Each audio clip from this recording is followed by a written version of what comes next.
Hello, mostly gents, maybe some ladies. How are you doing this evening? It's time for a bit of Games Workshop.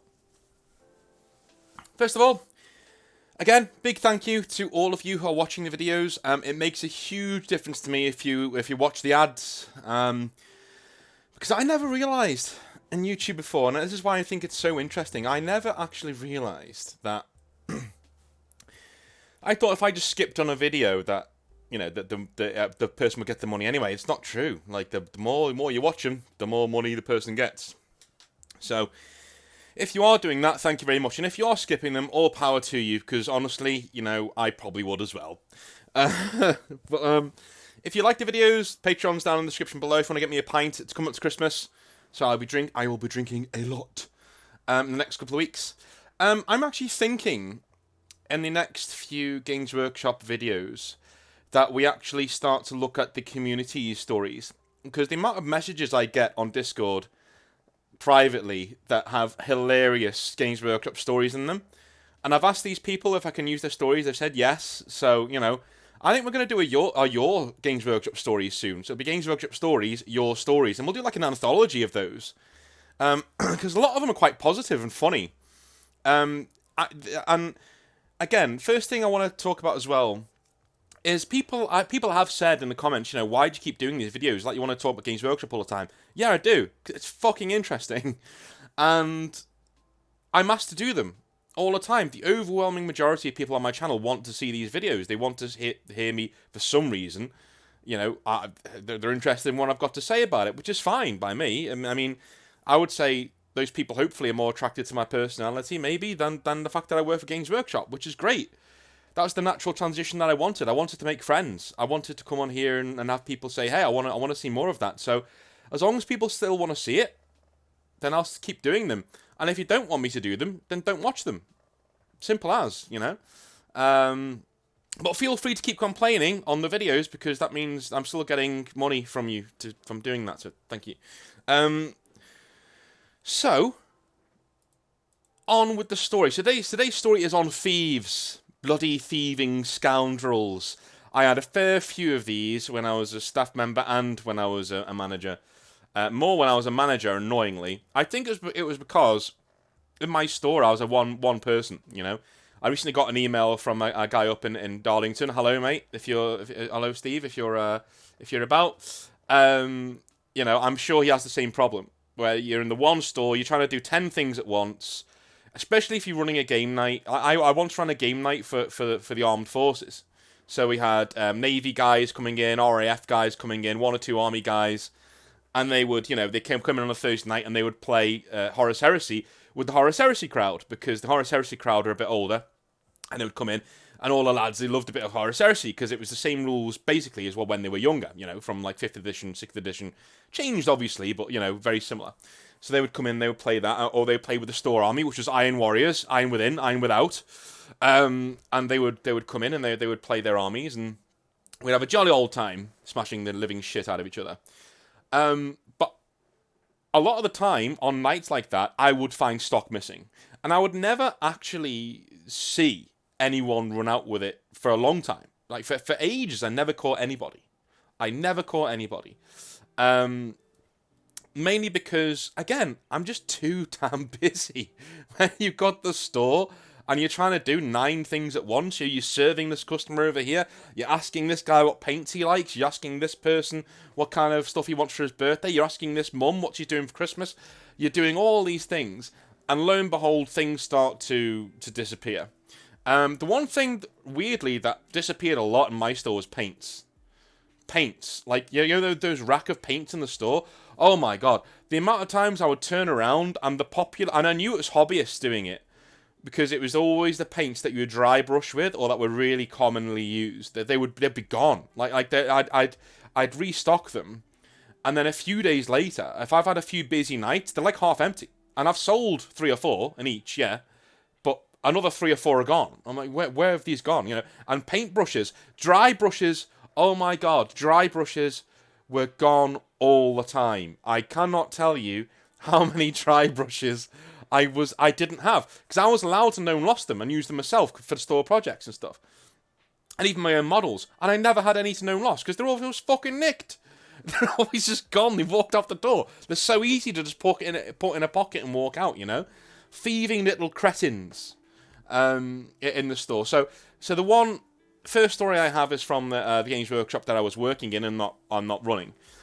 This is near Christmas time, and I'm in there having fun, blah blah blah, and I'm painting my models because we're allowed to paint our own models at Christmas, which was really nice of our manager at the time.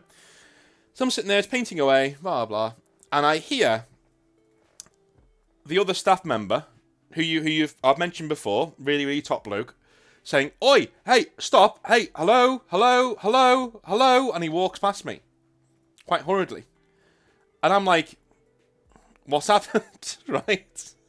And he turns around and says, this 14-year-old lad had come in, right? He'd looked at Dark Vengeance. He'd made the store member take him through an introduction game, right? Right? And as he's doing the introduction game, one of this lad's mates walks behind him, takes the Dark Vengeance off the actual rack, and just walks out with it.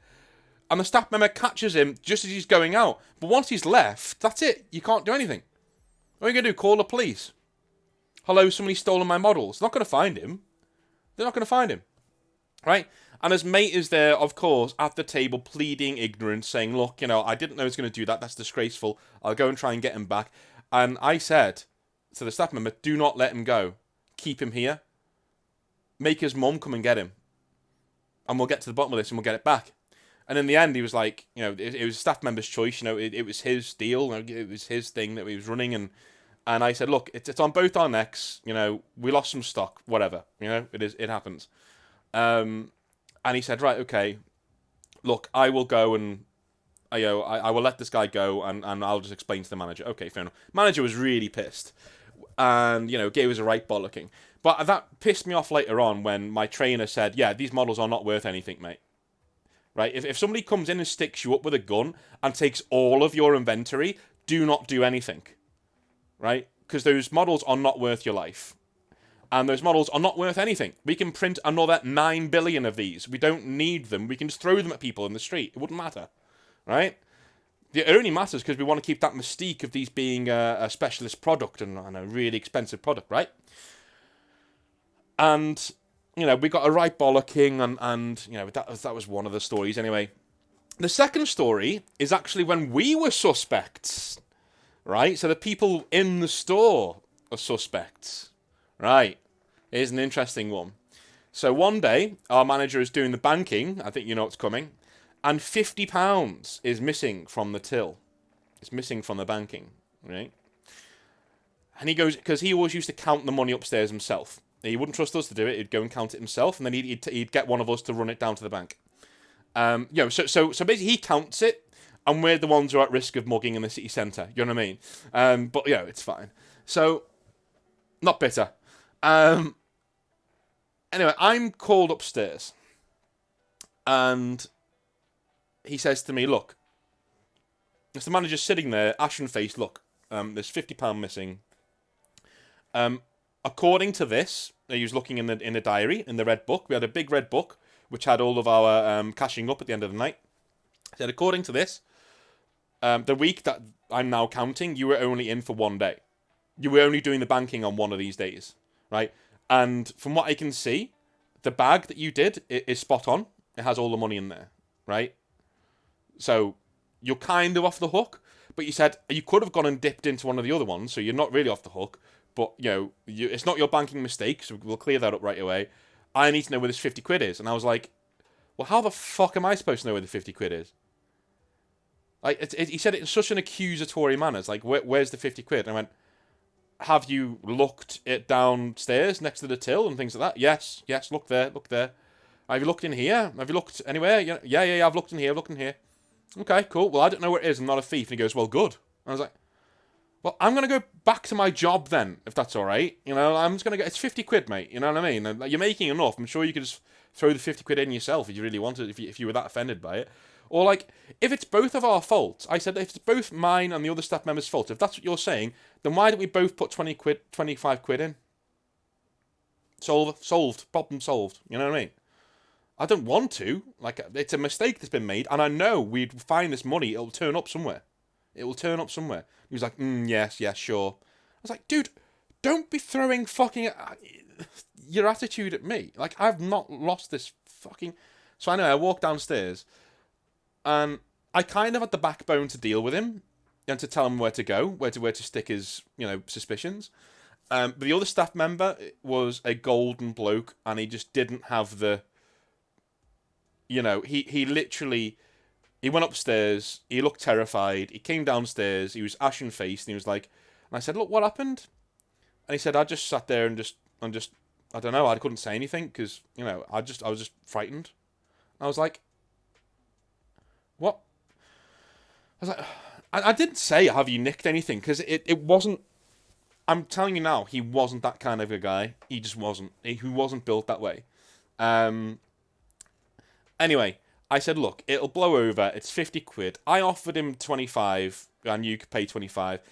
Push come to shove, we'll just say, look, it's our mistake. We lost it. We'll repay it. That means we're not making any money, even if we did steal anything, which we didn't. Yeah, our mistake. We'll do it." So anyway, we are fearing for our jobs for like a week because we're expendable, obviously, and I'm just about to get the management nod at this point. Like I'm literally about to get the call of, "Hey, we've heard you're doing a good job. Do you want to come down and, train to be a manager?" So I am sitting there thinking, "Oh shit," because I knew it was coming. I'd heard rumors and I'd had people at our head office that I knew say, "Hey, you're doing a really good job. We're keeping an eye on you. Be aware for the phone call when it comes, and just tell your manager you're going to go take a call from head office." So anyway, a few weeks later, I shit you not. So in our store, we have the store front, which is quite small. It's not that big, but then there's a back area where all the stores have their back areas. Essentially, this corridor, right, where they bring in goods, and there's a staircase on the right that goes up to the storeroom. I'm going around there, and 8th edition is just about to hit. It's just about to hit. And so I've got these boxes of Dark Imperium, right? And it's really exciting. No one's ever seen these before in our local area.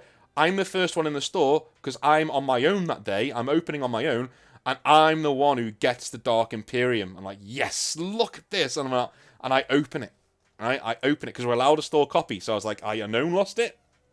I opened it, and I was like, oh, and I sniffed inside, as you do. I was like, oh, yeah, look at all this. And God, that sounded a bit too sexual, sorry. And, I'm like, yes, this is great. I love it. Cool. And I start bringing all the boxes upstairs. And what do I spy? In the upstairs corridor, right? Under a trolley. Yeah? 2 £20 notes. I'm thinking, that's weird. They've got a rubber band around them. It's almost like they've split off from an actual, a band of notes. That's very weird. So I go and I put it to the side. And we never found the tenner. But when our manager came in, I said, look, I found the £40 from that £50. It was underneath this trolley. You said you'd looked. I took him to task over it. I said, you said you looked. Why, what was all the suspicion for? It's like, well, I had to make sure. It's like, really though? If you knew us and trusted us at all, you'd know that we would never do something like that. We love our job. We don't want to, screw anyone over, Just an addendum to that story. We weren't allowed to take home anything from Dark Imperium in case it leaked, because we got it way before it came out. But me and the other guy, we were running the store on our own for 2 weeks, and we both took that shit home. We both took home the. So I had the first 5 days because I was on my own. So I took home the rule book and all the books and everything. And I was like, cool, this is awesome. We had to build the set anyway. So I built it at home. I built the Dark Imperium box set. And it was so cool building these models that I knew no one in the world, well, next to no one in the world had at that point. And I was building them in my dinky little room. I was building them in my house share. And but no one in the house understood how cool it was. It was really annoying. Anyway, so that's my thieving story from the GW that I worked at. Okay, so I wanted to just flavour this with another story that somebody sent me, and I think they got it from Reddit. He said he got it from Reddit anyway, but it's somebody that he knows who posted it to Reddit a few years ago. So I'm going to read it verbatim. So if I do it wrong, then it's probably my fault. So he said, I don't have many horror stories, but as a part-timer back in the 90s, I only got paid £2 an hour. Yeah, so everyone having a go at me, saying my wages weren't right, they bloody well were. So I'm not many horror stories, but back as a part-timer in the 1990s, I only got paid £2 an hour. Still, I'd probably have just hung out there and not got paid if I didn't have the job. My favourite was the area manager going to visit a nearby store, and some kid walking down the road with a newly released Armies box set retailed at over £100. Back then, that's a lot of money. The manager says to the kid as he passes, did you nick that then? As a bit of a joke, and the kid says, yeah, and smiles. The manager then walks into the store and congratulates them on the sale, to which they realise the kid has just walked into the store, picked it up and walked out with it, and no one noticed. Every store in the area had to store them behind the counter from then on, and that's still a thing.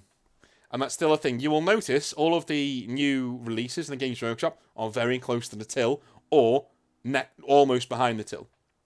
That is just an absolute, shit show of a story. But like, it would happen all the time. You would get people coming in all the time and things disappearing from the shelves.